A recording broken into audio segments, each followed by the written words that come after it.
Good afternoon, folks, and welcome to a very special episode of Visordown, because today I am going to be road testing the iconic little Suzuki SV650. This is a bike that can be described as being a machine that launched hundreds of thousands of motorcycle riders' careers. It was literally the bike that people jumped to. This was just the absolute ideal steed for any new rider, and really it still is. And what we're going to be doing today is not only road testing it, but we're going to be going out to try and prove that adventure is on your doorstep. You don't need a big, heavy, gas-guzzling adventure bike that costs loads of money to buy and insure to enjoy a motorcycle adventure. It doesn't even need to be off-road. So we're here at Burton Dasset in the Midlands, just down the road from my house in Covent.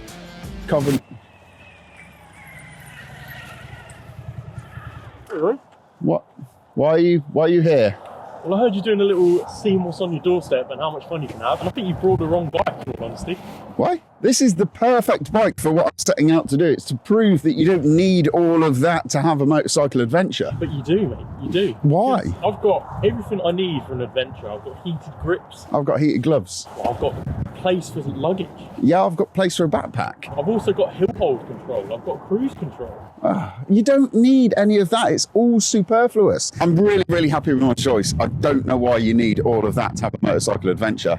To be fair, mate, I think you've just brought the wrong bike. I don't think that at all. This is a pure case of all the gear, no idea, ladies and gentlemen. We'll see about that. And that goes to show there is no accounting for taste.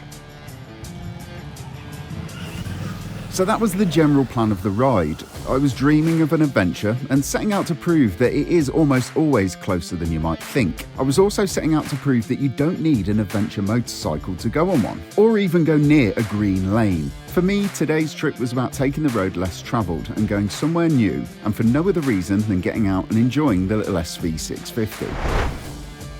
From Coventry, I headed to the nearby Burton Dasset Hills, where its rugged landscape almost tricks you into thinking you're somewhere much more remote. After that, we set our sights on the pretty town of Church Stretton in the Shropshire Dales. We mixed up the route as much as possible on the way, using the motorways and dual carriageways at the start, and then hunting out some B-roads as we neared our destination. After that, a little bit of filming and a spot of lunch, of course, we took the direct route back to Coventry, travelling up the A49, along the A5, and then slogging it out on the M6 and all of its rush hour traffic. All in all, it was around 200 miles in total. It took us most of the day, including filming stops, and it still had me home in time for tea. I would call that mission accomplished. As you can see from this video clip, the weather on the day of the ride was pretty atrocious, with 60-mile-an-hour winds and driving rain for much of the day. We tried to do some filming on top of the Shropshire Dales, but in truth, I got blown over. It was so windy you couldn't hear anything. It's a little bit windy! It's a little bit windy! Instead, we decided we'd retire to the pub for a soft drink and a burger for lunch. So we have come to the end of our day's adventure, and the last part of that was pretty adventurous, I've got to say. It's pretty windy. That was like a 60-mile-an-hour wind. Easily, yeah. At least. Yeah. It blew me over at one point. And I was scared that the SV60 was going to get blown over at one point as well. But do you know what? The main thing is, my bike did everything that your bike did. Except I'm dry. Yeah, I'm mildly moist, I will give you that. But that's got no weather protection, and it's kind of involving because you're in the airstream, you're getting blown about, you're getting buffeted. Whereas you're kind of cocooned on the V-Strom, aren't you? You say that like it's a bad thing, because I was having a great time, just leisurely strolling along, enjoying the roads. I get that, I do get that. But it kind of also sort of disassociates you from the whole feeling, the experience of riding the bike. It just felt so involved with the SV. You just feel totally involved. You feel everything that's happening. The steering's really sharp, really precise. And you've got the engine, the V-twin power plant. I don't care what anyone says. V-twins have got a lovely delivery. There's something about a V-twin. It's it's a sexy motor, isn't it? Oh, 100%, 100%. I mean, with the V-Strom, it's got power with the bottom end, the top end. It's just so easy to ride. I think it says somewhere that it's got good road manners. And to be fair, it's a well-mannered bike. To be fair, they're both really accessible bikes, and I'm talking about people being able to get on them straight away after passing their test. Oh yeah. So there aren't many 1000cc adventure bikes that are just that forgiving and easy to ride. I'll tell you what, if you ask any biker and you say, right, I've just passed my test, I want to get a bike, I want to jump on something that, you know, I'm going to enjoy, I'm going to go for, A lot of people will say the SV. It's going to be in the top 3 for most people. Yeah, it's iconic. I mean, the V-Strom as well. It's been around for a long time. It's been around the block for a long, long time. The latest iteration, I think, looks great. They both look really nice, I've got to say. The SV's aged well, I think, is the way to sum it up. Very smart, it's very smart. The other thing is, they're not just accessible to get on.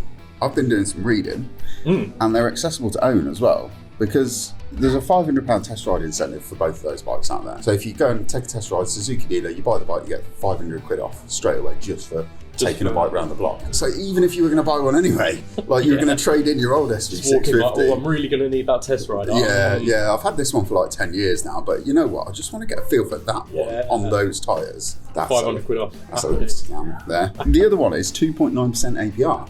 Low rate finance. It's really low. You don't need a deposit either. £0 minimum deposit over 3 years, and that's PCP or hire purchase. So you could effectively walk into the dealer, get your 500 quid knocked off by just riding around the block, and then put no money down and just walk out with a bike.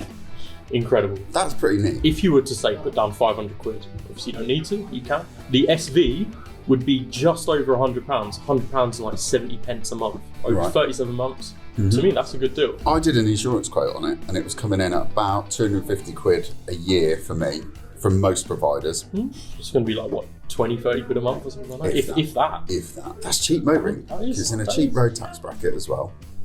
It's really frugal, although I'm on reserve light. I'm on about half a tank. Yeah, that is one advantage of having a slightly larger fuel tank. But the V-Strom as well, you can get that for what, £171 a month? Again, £500 deposit and over 37 months. It's not just these two that have got those deals on, the V-Strom 650 as well. It's good deals to be had on that. I think that's got the same 2.9%. The SV650X, bit of a mouthful, that's got the same 2.9% APR deal on it. Yeah, it does. But they do run out pretty soon at the end of this month, so.